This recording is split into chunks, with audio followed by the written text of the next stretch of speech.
हरे Krishna. Audio में हम बात नहीं कर सकते हैं, इसलिए आज प्रवचन हिंदी में देंगे। सभी लोग हिंदी समझते हैं? भालो अचंते।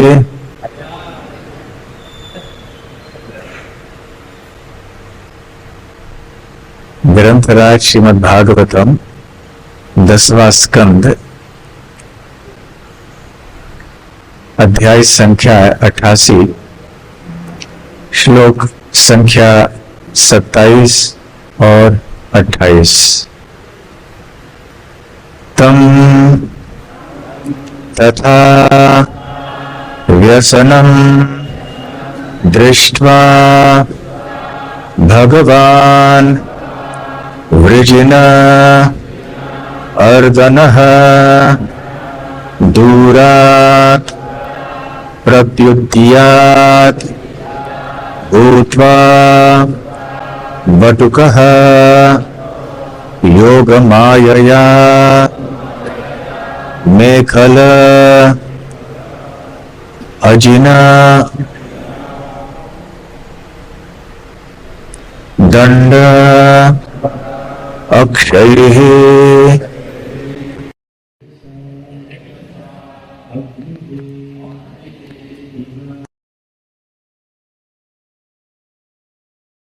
दयाम आस च तम कुशपाणिः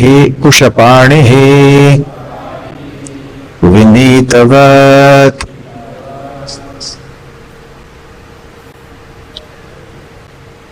तं तथा व्यसनं दृष्ट्वा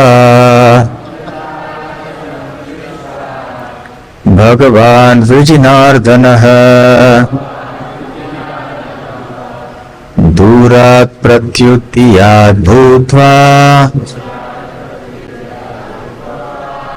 बटुको योगमायया मेखलाजिन दंडाक्षैः तेजसाग्नेरिव ज्वलन् अभिवादयामास तम् कुशपाणिर्विनीतवत्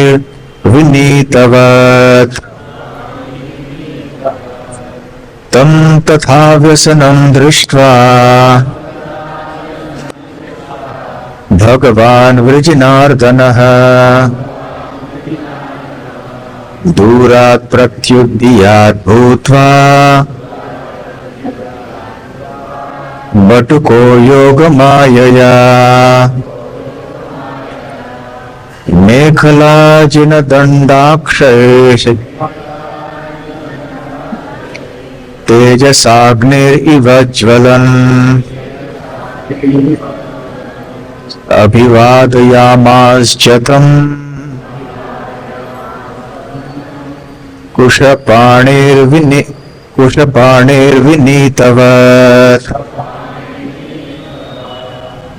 तम उस तथा इस प्रकार व्यसनम संकट को दृष्टवा देखकर भगवान श्री भगवान वृजिन कष्ट को अर्दनः नष्ट करने वाले दूरात दूर से प्रत्युत्यात विकासुर के सामने आ गए भूत्वा बनकर बटुकः ब्रह्मचारी छात्र योग मायया अपनी अंतरंगी योग शक्ति से मेखला छात्र की पेटी अजिना मृग चर्म दंड डंडा अक्षय तथा जपमाला से युक्त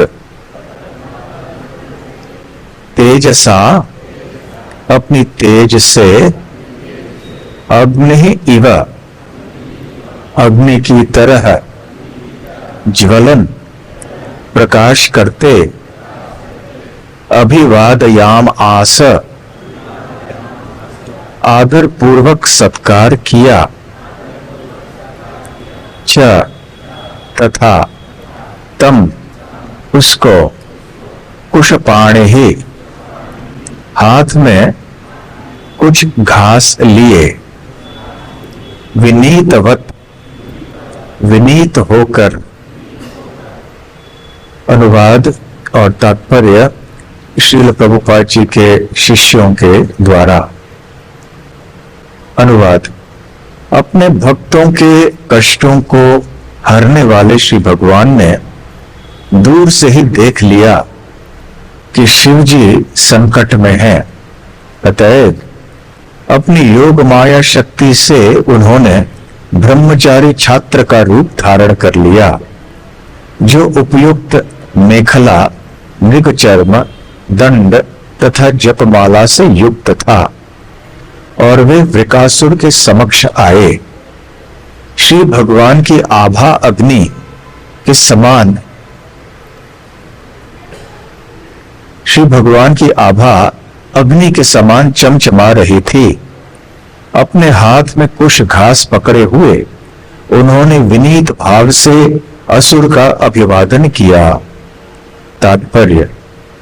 श्रील विश्वनाथ चक्रवर्ती ने वेशधारी भगवान नारायण के मुख से निकले इन शब्दों को उद्धृत किया है। हम जो कि परम सत्य के दृष्टा है, उनके लिए सारे जीव आदर के पात्र है। और चूंकि तुम शकुन के पुत्र हो, जो अत्यंत ज्ञानी तथा तपस्वी थे, अतएव मुझ जैसे युवक ब्रह्मचारी से सत्कार किए जाने के पात्र हो। ओम अज्ञानतिमिरान्धस्य ज्ञानाञ्जनशलाकया चक्षुरुन्मीलितं येन तस्मै श्रीगुरवे नमः। श्रीचैतन्यमनोभीष्टं स्थापितं येन भूतले स्वयं रूप कदा मह्यं ददाति स्वपदान्तिकम्।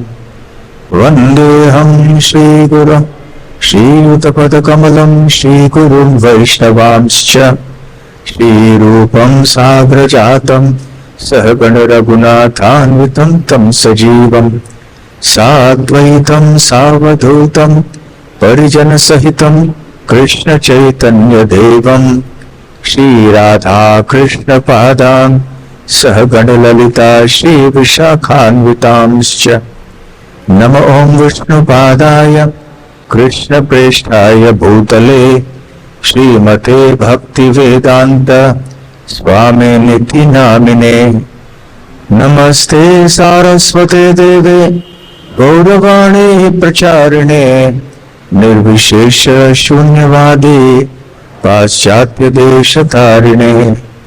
मूकं करोति वाचालं पंगुं लंघायते गिरिं यत्कृपातमहं वन्दे श्रीगुरून् दीनतारणम्।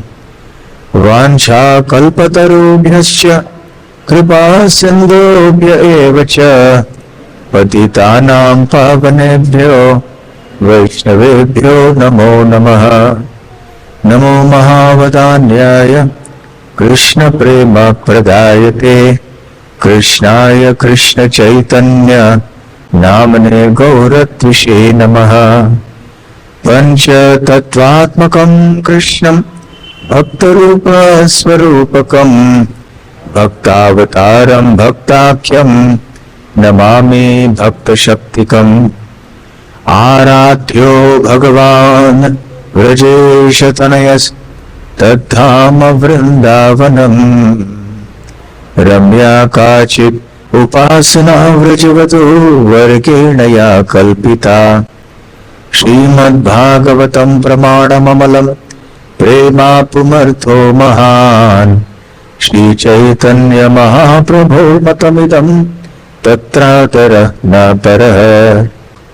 हे कृष्ण करुणा सिंधो दीनबंधो जगत्पते, गोपेश गोपिका कांत राधा कांत नमोस्तुते। तप्त कांचन गौरांगी राधे वृंदावनेश्वरी, वृषभानुसुते देवी प्रणमामि हरिप्रिये। जय श्री कृष्ण चैतन्य प्रभु नित्यानंद, श्री अद्वैत गदाधर श्रीवासादि गौर भक्त वृंद। हरे कृष्णा कृष्ण कृष्ण हरे हरे, हरे राम राम राम हरे हरे।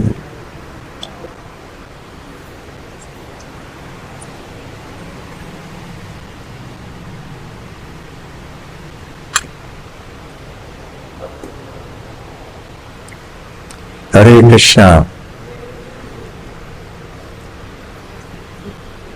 श्री श्री कृष्ण बलराम मंदिर में अनेक वर्षों के बाद आने का सुअवसर मुझे मिला है। ये मेरे लिए बहुत ही प्रसन्नता की बात है। आप में से थोड़े भक्तों को उस समय हम देख चुके थे। महाराज को तो हम लंबे समय से जानते हैं और अन्य भक्तों को तो पहचानता नहीं हूं, परंतु फिर भी आप सबको देख के बहुत प्रसन्नता हो रही है।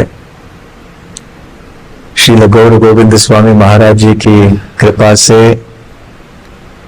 उनकी प्रेमा भक्ति से ये मंदिर और यहाँ का प्रचार आदि सब प्रारंभ हुआ है और श्रील प्रभुपाद जी की कृपा दृष्टि भी यहाँ पर सदैव रही है आप सबके ऊपर। इसलिए ये मंदिर के कार्य बढ़ते जा रहे हैं और इतनी बड़ी संख्या में यहाँ भक्त आ रहे हैं। इतना प्रचार भी बढ़ गया है, तो आप सबको हार्दिक अभिनंदन और धन्यवाद। कई चीजें बहुत सुंदर लगी हैं यहाँ मंदिर में।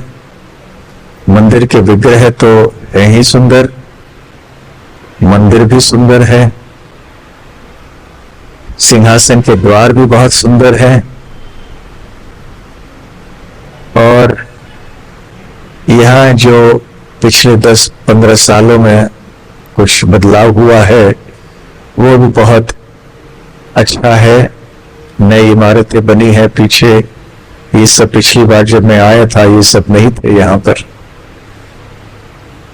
और एक बात अच्छी लगी जो मैंने किसी और मंदिर में नहीं देखा है और आशा करता हूँ कि हर एक मंदिर में होना चाहिए, और वो है कि यहाँ आपने नोटिस डाला है कि स्विच ऑफ योर मोबाइल, कि मोबाइल फोन को बंद कीजिए।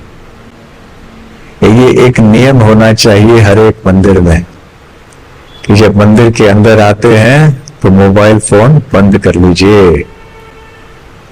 देखिए, आप जब प्रधानमंत्री, मुख्यमंत्री, राष्ट्रपति ऐसे किसी बड़े व्यक्ति को मिलने जाते हैं तो सबसे पहले सुरक्षा कर्मचारी आपसे कहेंगे आप फोन रख दीजिए बाहर, क्योंकि जब किसी बड़े व्यक्ति के साथ हम मिल रहे हैं उस समय हमारा फोन बजा तो वो ठीक नहीं है, ये ठीक से सम्मान नहीं होगा उनका। और इससे बढ़कर अपराध ये होगा कि राष्ट्रपति के सामने जब फोन बजे तो हम उठाएं और किसी व्यक्ति से बात करना शुरू करें, तो क्या ठीक होगा? ये तो एक देश के राष्ट्रपति है, परंतु यहाँ अनंत कोटि ब्रह्मांडों के संपूर्ण सृष्टि के राष्ट्र या पति हैं, राष्ट्र नहीं, संपूर्ण ब्रह्मांड के पति यहाँ पर हैं, तो उनके सामने आके हम कैसे फिर फोन पे बात कर सकते हैं? हम उनके सामने खड़े हैं ना, वो तो कोई प्रतिमा नहीं है, प्रतिमा नहीं तुम्हें साक्षात ब्रजेंद्र नंदन, ये साक्षात ब्रजेंद्र नंदन है, श्री कृष्ण है, जगन्नाथ है,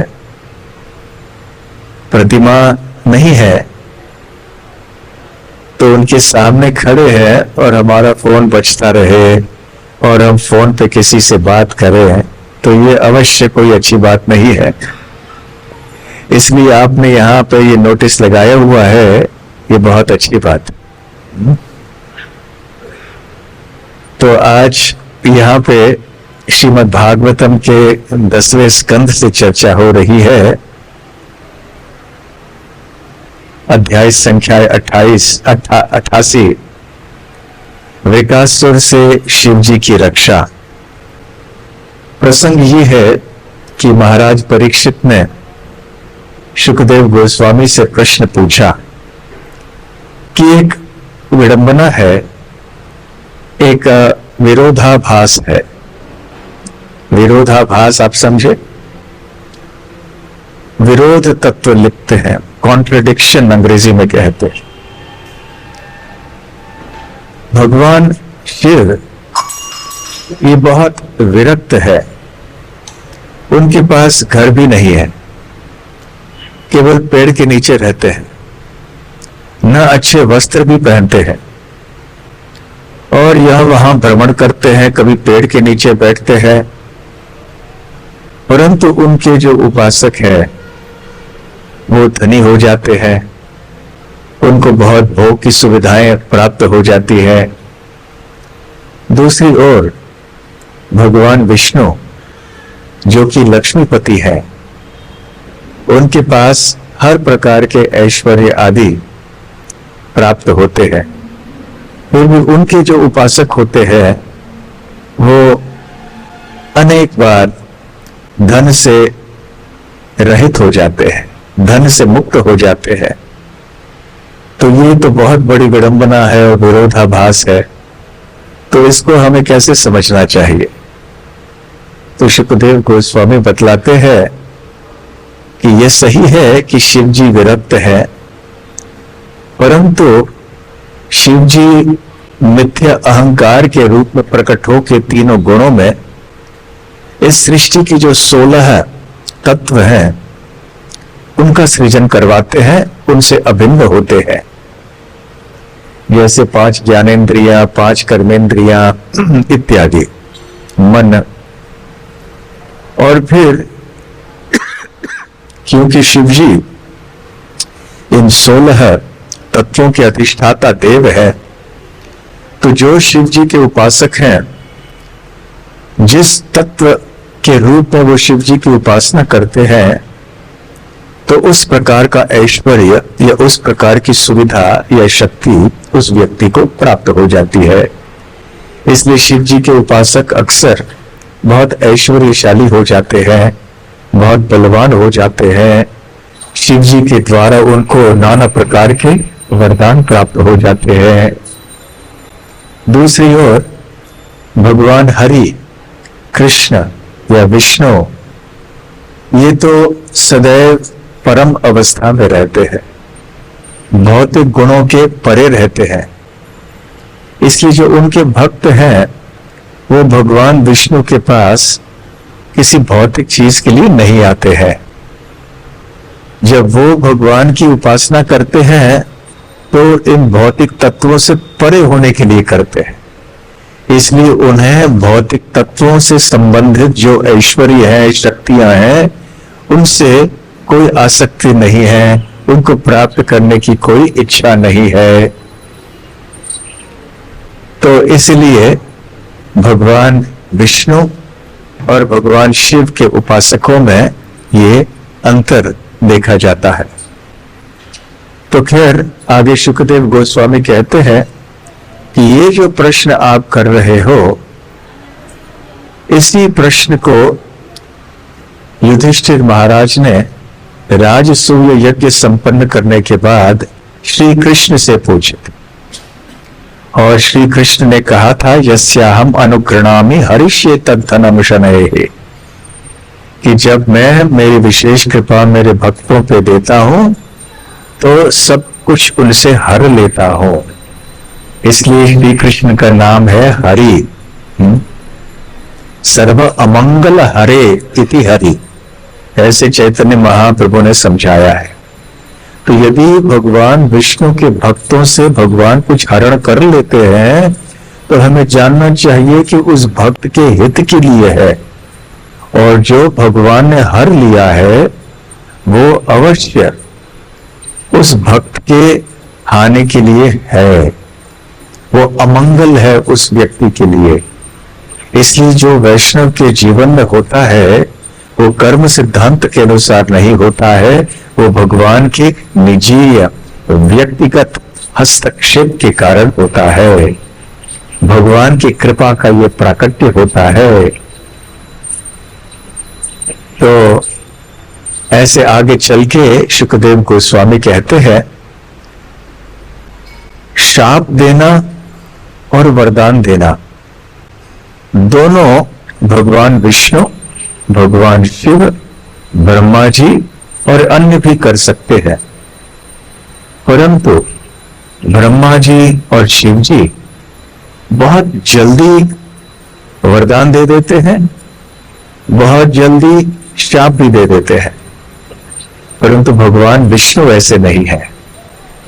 भगवान विष्णु बहुत आराम से सोच समझ के देते हैं जो भी उनको देना है, वरदान भी देना हो, शाप भी देना हो। शाप तो खैर जहां भगवान है तो उनके शाप और वरदान में कोई अंतर नहीं है।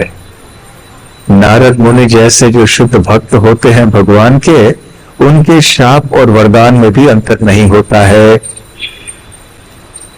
जब नारद मुनि ने कुबेर के पुत्र नलकूवर और मणिग्रीव को शाप दिया, वो क्या शाप था? वो तो वरदान था, क्योंकि भगवान और उनके शुद्ध भक्त जो भी कार्य करते हैं, जो भी कुछ कहते हैं, जो भी विचार करते हैं काया मन वाचा, वो प्रेम से और कृपा से ही उत्पन्न होता है।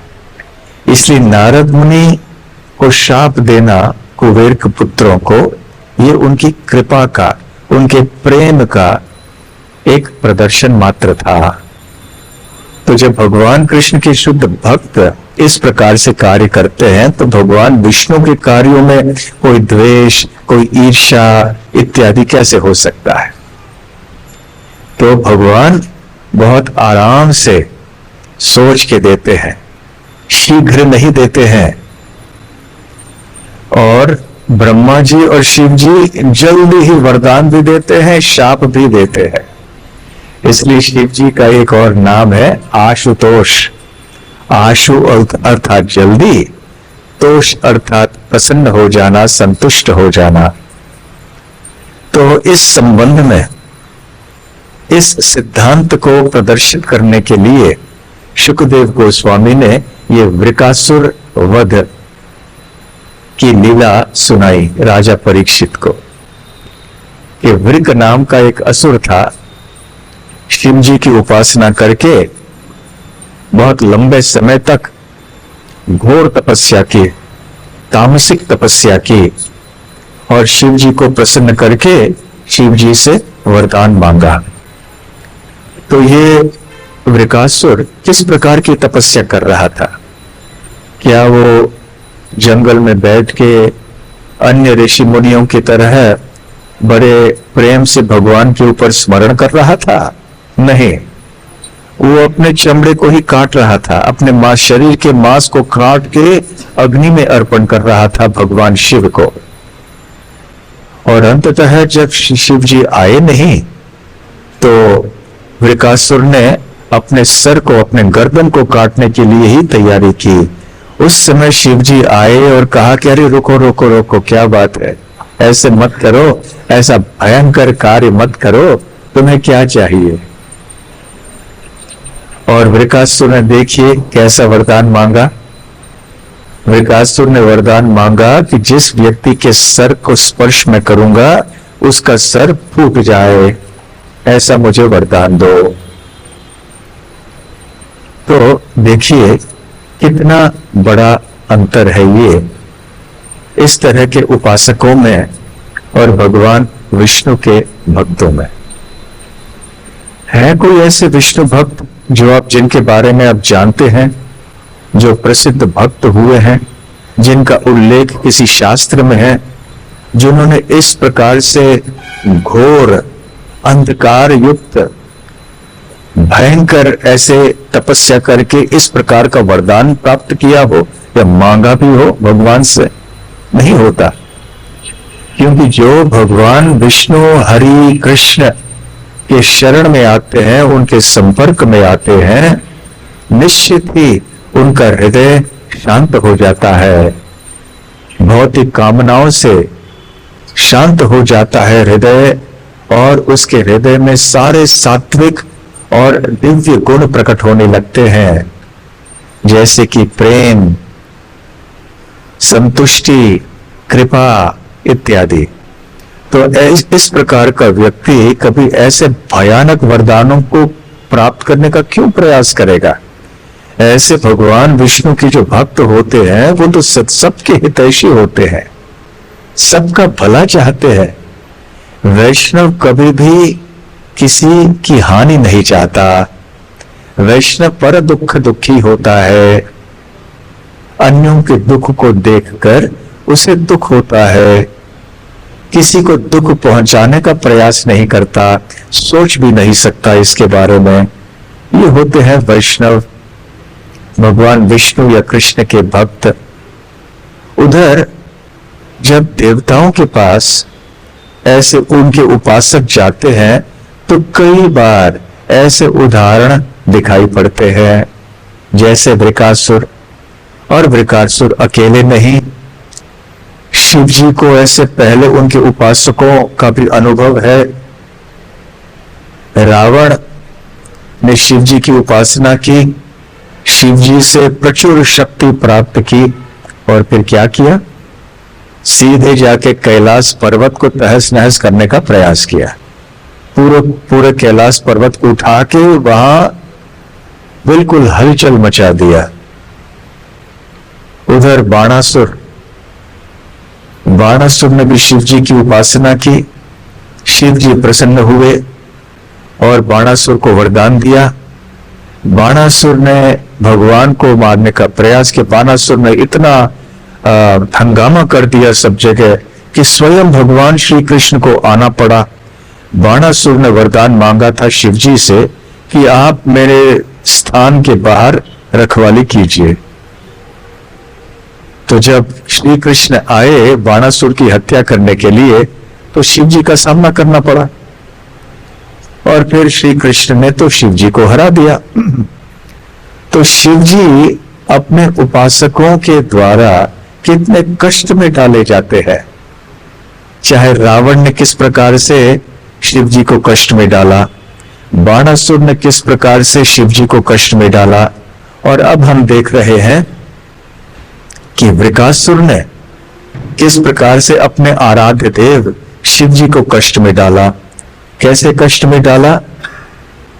जैसे ही वो वरदान शिव जी से मिल गया, शिव जी ने सोचा, तथास्तु कह दिया, आशुतोष शीघ्र ही आशीर्वाद वरदान दे देते हैं ना।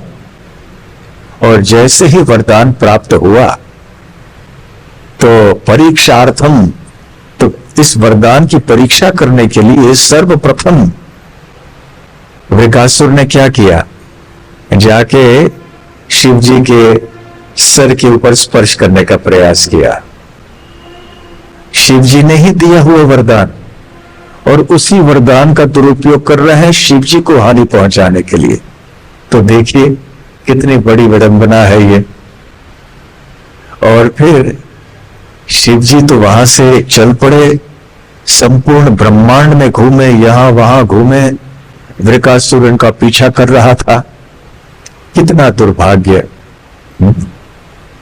और अंततः इस ब्रह्मांड के भीतर जो एक वैकुंठ लोक है, जहां क्षीरोदकशाही विष्णु निवास करते हैं, श्वेत द्वीप, वहां पर शिव जी पहुंचे। और भगवान विष्णु ने जैसे ही देखा कि शिव जी मेरे पार्षद बहुत कष्ट में है, तो तुरंत उन्होंने सोचा कि मुझे कुछ करना चाहिए। तम तथा व्यसनम दृष्ट्वा, जैसे ही उन्होंने देखा कि व्यसनम अर्थात कष्ट, दृष्ट्वा मतलब देखा, जैसे ही उन्होंने देखा कि शिव जी कष्ट में है, तो भगवान वृजन आर्दन, आर्दन है, वृजन अर्थात कष्ट और आर्दन अर्थात नष्ट करने वाले। भगवान कृष्ण को और एक नाम है जनार्दन। जैसे यहां वृजनार्दन है, वैसे जनार्दन भी एक नाम है। तो जनों के कष्ट को नष्ट करते हैं, उनकी रक्षा करते हैं, उनको पावन करते हैं। या तो फिर जो दुष्ट लोग हैं उनकी हत्या करते हैं, उनको दंड देते हैं। तो जनार्दन हो, वृजन आर्दन हो। तो भगवान कृष्ण ने देखा, दूरात प्रत्युत्यात, दूर से भगवान विष्णु ने देखा कि शिव जी किस प्रकार से संकट में है, और क्योंकि वो वृजनार्दन है तो वो सीधे यहां पर चले आए। उन्होंने अपने योग माया शक्ति के द्वारा एक बटुक, एक ब्रह्मचारी का रूप धारण किया, मेखल, अजन, दंड इत्यादि जपमाला आदि लेकर, और उनके दिव्य शरीर का तेज इतना जबरदस्त था, इतना वो चमक रहे थे, इतने तेजस्वी और प्रकाशमान लग रहे थे कि सभी लोग आकर्षित हो गए। और सीधे वो आए वृकासुर के सामने और आकर क्या करने लगे, अभिवादयामास, विनीतवत उनका अभिनंदन किया, आदर पूर्वक सत्कार किया वृकासुर का, और बड़े विनीतवत, बड़े विनम्र भाव से हाथ जोड़ के ये ब्रह्मचारी जो स्वयं भगवान विष्णु थे, वो वृकासुर के सामने खड़े होकर हाथ जोड़ के बात करने लगे। क्या बात करेंगे वो कल से हम सुनने वाले हैं। परंतु देखिए भगवान विष्णु कितने बुद्धिमान हैं। उन्होंने ऐसे नहीं सोचा कि चलो पहला ही उपाय है कि इनकी हत्या करते हैं। पहले सोचा कि बिना युद्ध के, बिना हिंसा के, बिना कोई ऐसे आक्रमण के यदि शांति से ही सब हो जाता है तो कितना अच्छा होगा। तो हमारे जीवन में भी जब समस्याएं होती हैं, और समस्याएं तो होती रहेंगी, तो आक्रमणकारक भाव नहीं स्वीकार करना चाहिए। भगवान विष्णु की तरह शांतता से समस्या का समाधान करने का प्रयास करना चाहिए, विनीत भाव से और आदर से। जिनके साथ हमारे, जिनके विरोध में हमारे कोई मतभेद हो रहा है या कोई समस्या हो रही है, बड़े आदर से उनका सत्कार करके, बड़े विनीत भाव से बैठ के हम चर्चा करके और समस्या का समाधान करने का प्रयास कर सकते हैं। तो कितना अच्छा होगा यदि ये सारे लोग इसी प्रकार के उपाय को स्वीकार करें, तो इस जगत में झगड़े नहीं होंगे, मारपीट नहीं होगी, युद्ध नहीं होंगे। तो खैर भगवान विष्णु तो आए उनके सामने, और आगे चल के हम देखने वाले हैं कि भगवान विष्णु ने किस प्रकार से इस समस्या का समाधान किया। परंतु सोचने वाली बातें यहां पर हैं। जैसे कि पहले हमने कहा था, अंतर देखिए, जो भगवान विष्णु या कृष्ण के भक्त हैं वो कभी इस प्रकार के वरदान नहीं मांगते हैं, नहीं इस प्रकार की तामसिक तपस्या करते। ये जो तपस्या वृकासुर ने की वो तो घोर तामसिक तपस्या है। अपने शरीर को ही काट काट के अग्नि में अर्पण करना, और अंततः अपने गर्दन को ही काटने की तैयारी करना, ये तो घोर तमस है। तो भगवान कृष्ण के भक्त वो सात्विक होते हैं, भले वो क्षत्रिय क्यों न हो, अन्य किसी भी वर्ण के क्यों न हो, इस प्रकार के विचार उनके मन में नहीं आते हैं। तो दूसरी ओर जो देवताओं के पास जाते हैं, क्यों जाते हैं? श्रील विश्वनाथ चक्रवर्ती ठाकुर, श्रील श्रीधर स्वामी ये प्रश्न उठाते हैं कि जब श्री कृष्ण परम सत्य है, जब श्री कृष्ण उनके भक्तों को सब कुछ दे सकते हैं, यहां तक कि उनको इस संसार से मुक्त भी करा सकते हैं, तो फिर लोग देवताओं के पास क्यों जाते हैं? जब श्री कृष्ण से सब कुछ मिल जाता है, मुक्ति भी मिल जाती है, तो देवताओं के पास जाने की क्या आवश्यकता है?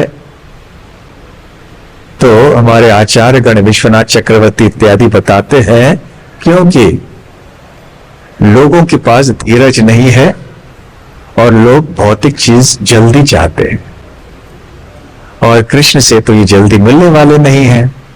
श्री कृष्ण आराम से वरदान देते हैं, श्राप भी देते हैं, परंतु देवताओं के पास जाएंगे तो सब कुछ जल्दी जल्दी मिल जाएगा।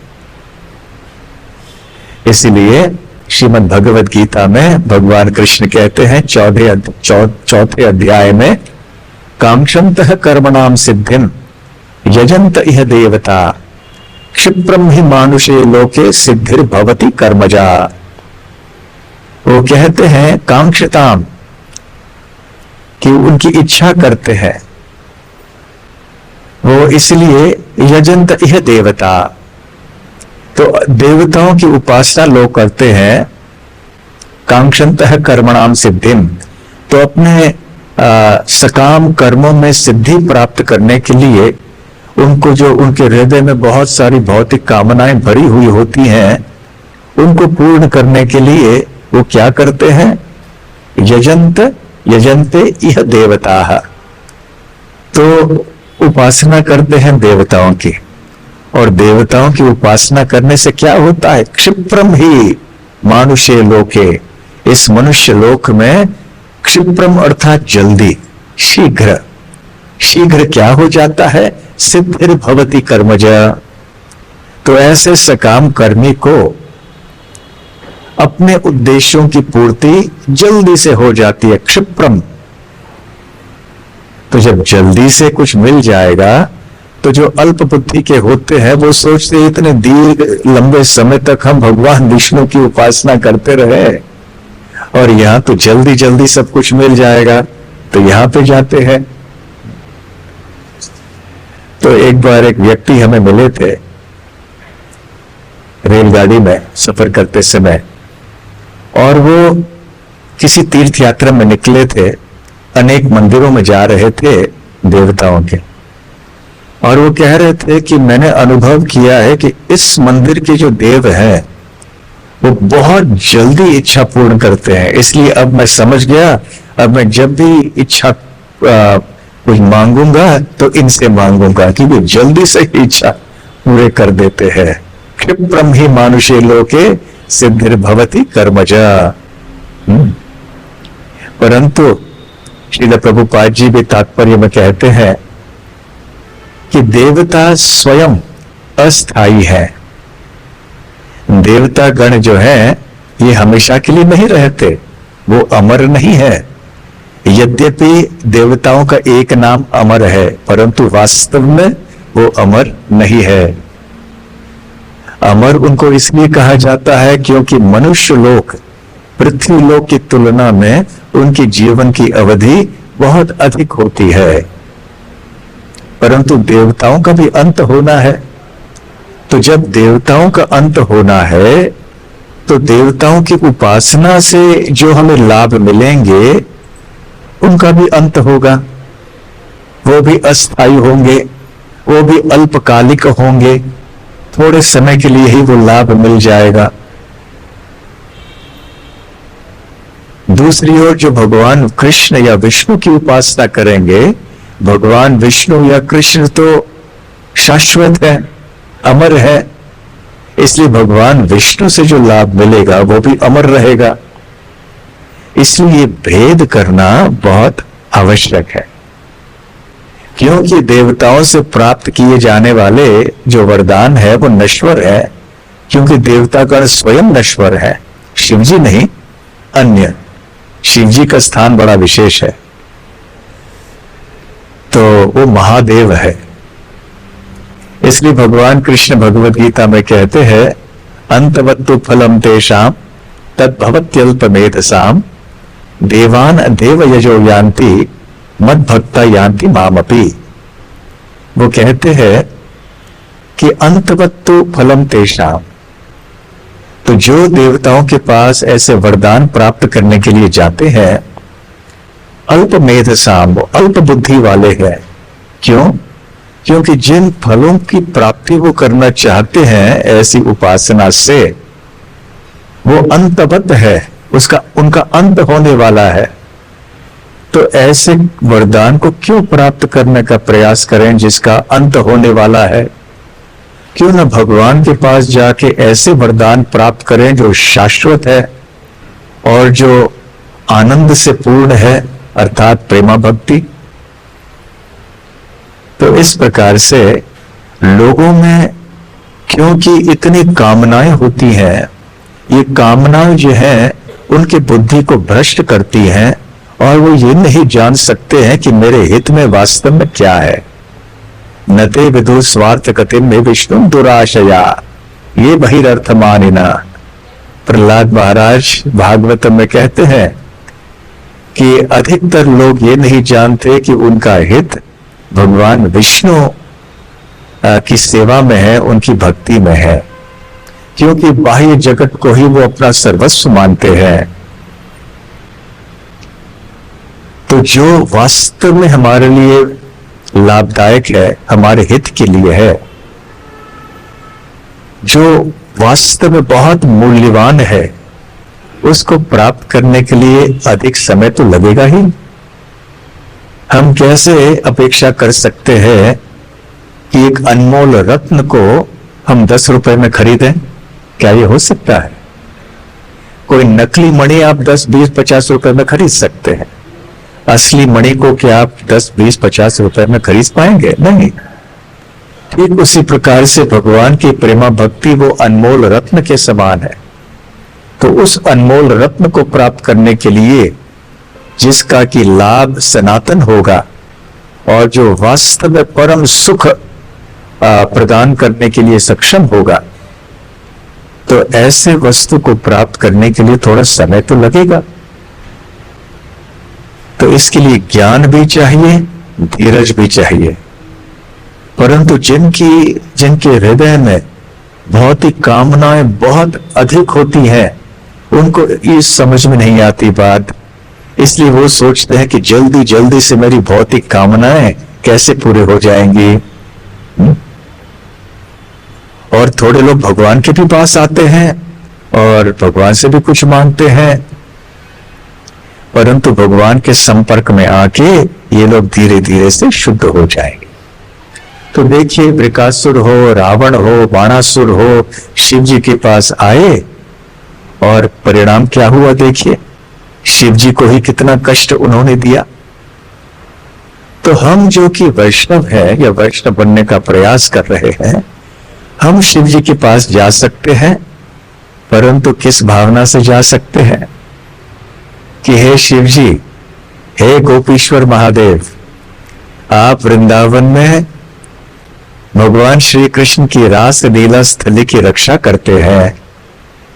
आपकी अनुमति के बिना, आपकी कृपा के बिना कोई भी वृंदावन की रास लीला में प्रवेश नहीं कर सकता है। तो आपकी कृपा हमारे ऊपर बरसाइए ताकि हम ये वृंदावन के रस को प्राप्त कर सके, हमें व्रज लीला में प्रवेश मिल सके, हमारा जीवन वास्तव में सफल हो सके। तो ऐसी चीज जाके वैष्णव शिव जी से मांगते हैं। जब शिव जी कैलाश पे बैठे थे तो उन्होंने श्री कृष्ण की बांसुरी वदन सुनी। श्री कृष्ण बंशी वट पे जाके बांसुरी बजा रहे थे, गोपियों को बुला रहे थे। तो शिव जी ने सुना, अरे कितनी मधुर वाणी है ये, तो मैं जाके देखूं, ये आवाज तो वृंदावन से आ रही है। तो आए सीधे वृंदावन में, वहां रासलीला चल रही थी भगवान कृष्ण की। तो शिव जी ने कहा मुझे भी अंदर जाना है, परंतु योग माया वहां पर थी। उन्होंने कहा नहीं, आप नहीं जा सकते। यहां रासलीला में पुरुष केवल एक है और वो है श्री कृष्ण, आप अंदर नहीं जा सकते। तो फिर वृंदा देवी आई। वृंदा देवी ने कहा यदि आपको अंदर जाना है तो आपको गोपी वेश में जाना होगा, गोपी बनना होगा आपको। तो हे शिव जी, आप मानसरोवर में जाइए, आप स्नान कीजिए। और जब शिव जी वहां पर गए, स्नान करके जल से उठे तो उनका शरीर एक गोपी का हो गया था। और इस गोपी शरीर में वो वहां पर आए। भगवान कृष्ण ने शिव जी को देखा इस रूप में, बहुत प्रसन्न हुए और कहा कि हे ईश्वर, हे शिव, आप गोपियों के ईश्वर है, इसलिए आपका नाम है गोपीश्वर महादेव। और अभी आप यहीं पे इस रासलीला स्थान पे खड़े रहिए, इस द्वार पे, और किसी अयोग्य व्यक्ति को अंदर आने मत दीजिए।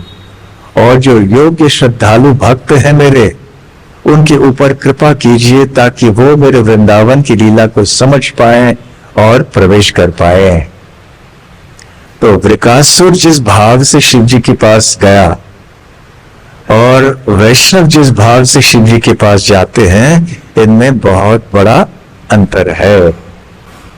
तो शिव जी तो हमारे लिए महान वैष्णव है।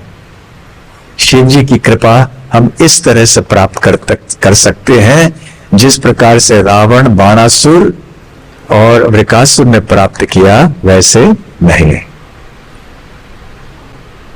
श्री गोपीश्वर महादेव की जय।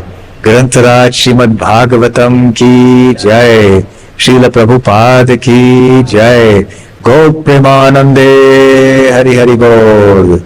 हरे कृष्णा। समय हो गया, 9 चलेगा?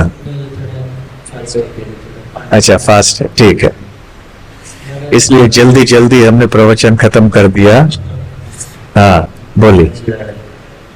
बहुत सुंदर तरीके से आपने ये समझाया कि कैसे शिव जी के उपासना हम लोग जो करते हैं किस भाव से करते हैं, और देवता लोगों का हम इसीलिए उनका उपासना नहीं करते क्योंकि उनका जो फल है वो टेम्पररी है, और जो भगवान जी जो देते हैं वो परमानेंट है। तो ये मैंने समझा। और एक दो मेरा प्रश्न है। एक प्रश्न है कि जो सात्विक तरीके से हम लोग भगवान विष्णु का उपासना करते हैं, तो जो दो और उपाय है, जैसे पांडवों ने महाप्रस्थान किया, तो महाप्रस्थान या प्रायोपवेश, जैसे परीक्षित महाराज ने बोला मैं प्रायोपवेश में भी अपना शरीर त्याग करूंगा, तो ये क्या सात्विक तरीका है उनका शरीर त्याग करने का? हाँ, क्योंकि वो क्या कर रहे थे? केवल उपवास कर रहे थे? नहीं, पोषण तो उनका और भी सुचारू रूप से हो रहा था। किस प्रकार से? कृष्ण कथा सुन के। तो परीक्षित महाराज ने जब अपने देह त्याग की तैयारी की, वो देह त्यागने की तैयारी कर रहे थे। तो अंतर है, वृकासुर देह त्यागने की तैयारी में नहीं था। परीक्षित महाराज देह त्यागने की तैयारी में गए क्योंकि उनको बताया गया था कि उनको 7 दिन केवल है। तो उन्होंने सोचा खाने पीने आदि में समय क्यों बर्बाद करें और क्यों अपने ध्यान को हटाएं। मुख्य उद्देश्य क्या है? भगवान श्री कृष्ण के बारे में श्रवण कीर्तन करना। इसलिए उन्होंने बस इसी एक कार्य के ऊपर ध्यान दिया।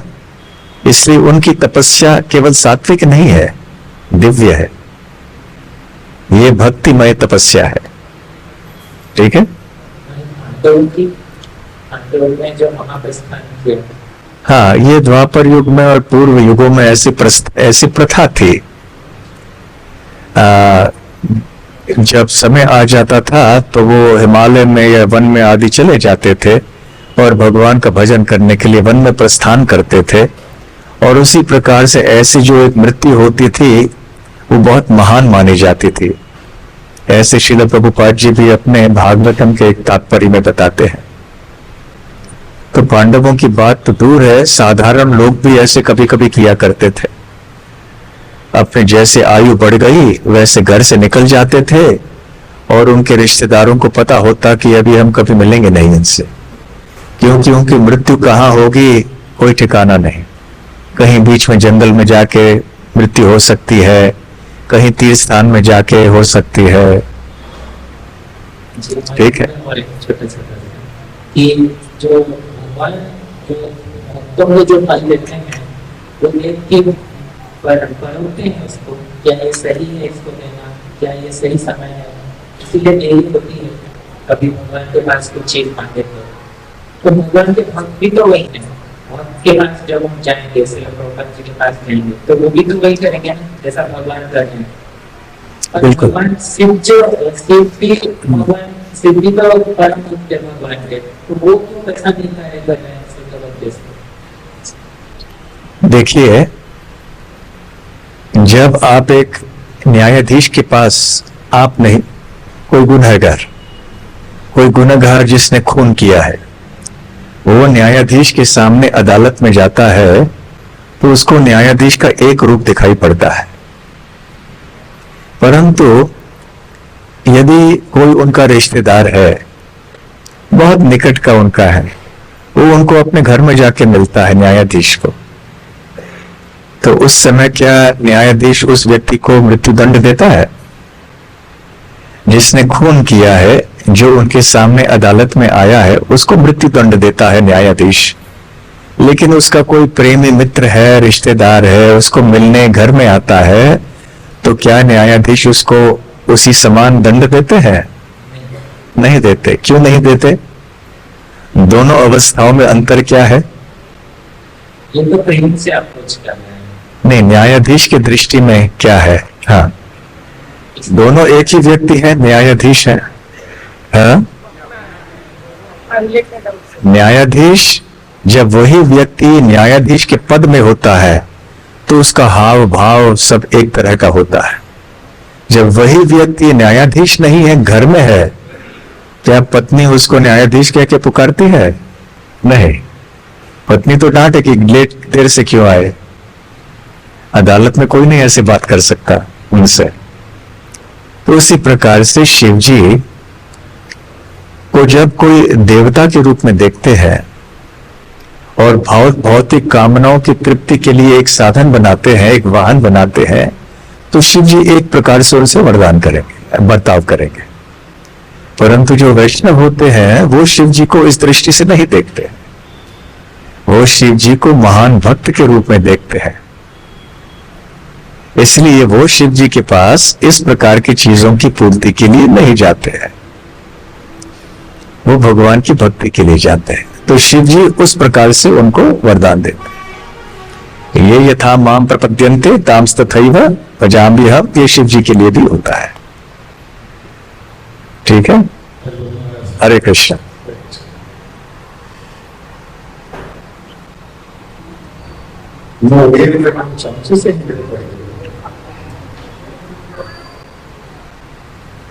शिवजियों का जीवन में अभी निष्कामना से जिससे कृपा करके अंदर भगवान को दर्शन पहुंचे। जी के जीवन में ऐसे अनेक दृष्टांत आए हैं कि उनके भक्तों को उन्होंने असुविधा में डाला है।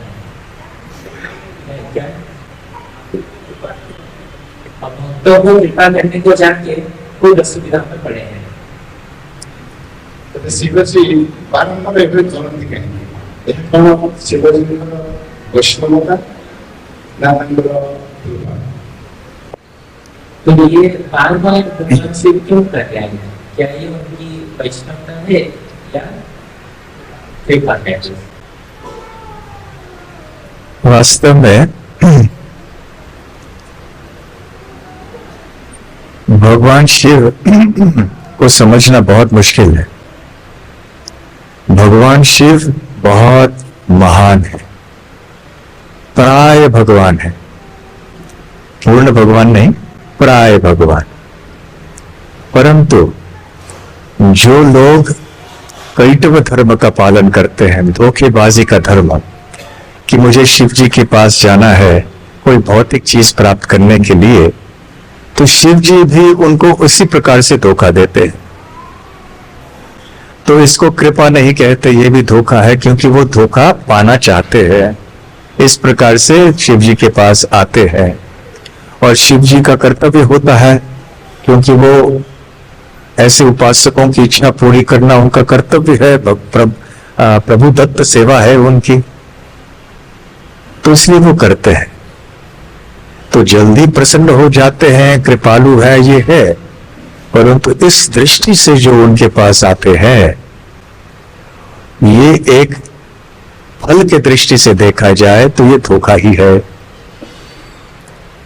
परंतु जो लोग शिव जी के पास भक्ति के लिए जाते हैं, उनके ऊपर वास्तव में कृपा करते हैं, जैसे प्रचेताओं के ऊपर उन्होंने किया, रुद्र गीत उनको सिखाया और प्रचेतागण भी शुद्ध भक्त बन गए। हरे कृष्ण, हरे कृष्ण। हाँ, समय है हमारे पास, प्रश्न पूछ रहे हैं, जल्दी से पूछ लो, भक्तों को भूख लगी है, फिर हमें दोष देंगे।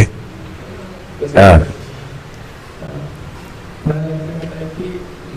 बाकी देवताओं के पास इसलिए जाते हैं क्योंकि उनके अंदर धीरज नहीं होता, भौतिक कामनाएं बहुत ज्यादा होती है। लोगों के पास भौतिक कामनाएं ज्यादा होती है। हाँ, अन्य देवताओं के पास जाते हैं। हाँ, अगर हम भक्तों की कृपा से भक्ति में आ गए, लेकिन फिर भी हमारे अंदर धीरज नहीं है और भौतिक कामनाएं बहुत ज्यादा है, तो फिर भी अधीर व्यक्ति और बहुत ज्यादा कामी व्यक्ति भी अगर भगवान की भक्ति करना चाहता है तो उसको क्या करना चाहिए? भगवान से दूर नहीं जाना चाहिए। अकाम सर्व कामो वा मोक्ष कामोधार भी तीव्रेण भक्ति योगेन यजेत पुरुषम परम। चाहे किसी व्यक्ति के अंदर भौतिक कामनाएं हो, या वो कामनाओं से मुक्त हो, या वो भगवान की भक्ति चाहता हो, उसे परम पुरुष भगवान कृष्ण के शरण में ही रहना चाहिए। शरण छोड़ के नहीं जाना चाहिए किसी भी हालत में। और भगवान श्री कृष्ण के संपर्क में रह के वो कामनाओं से अंततः मुक्त हो जाएगा। ठीक है, बस श्री कृष्ण के संपर्क में रहना है, श्री कृष्ण को छोड़ना नहीं। ठीक है, हाँ।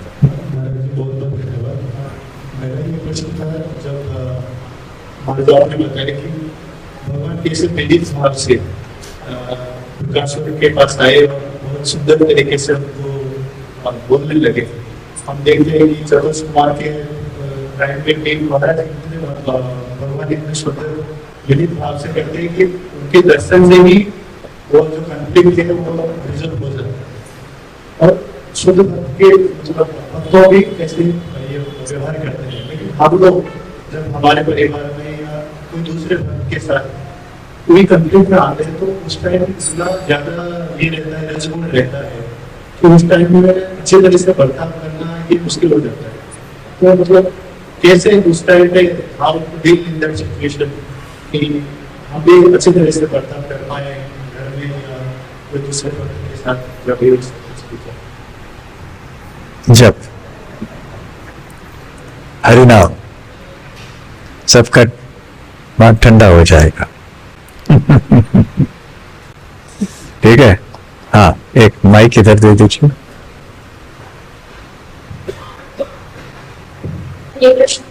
हरे कृष्ण। मेरे मन में एक डाउट था कि ऐसा क्यों है कि सारे जो धाम है वो भारतवर्ष में ही क्यों है, बाकी के पार्ट्स में क्यों नहीं है? और जब पांडव थे या फिर बाकी के युगों में वर्ल्ड के बाकी पार्ट्स में क्या होता था? क्या वहाँ पे लोग रहते थे? क्या वहाँ पे भगवान कोई नहीं जाते थे? वहाँ पे पूजा क्यों नहीं करते थे?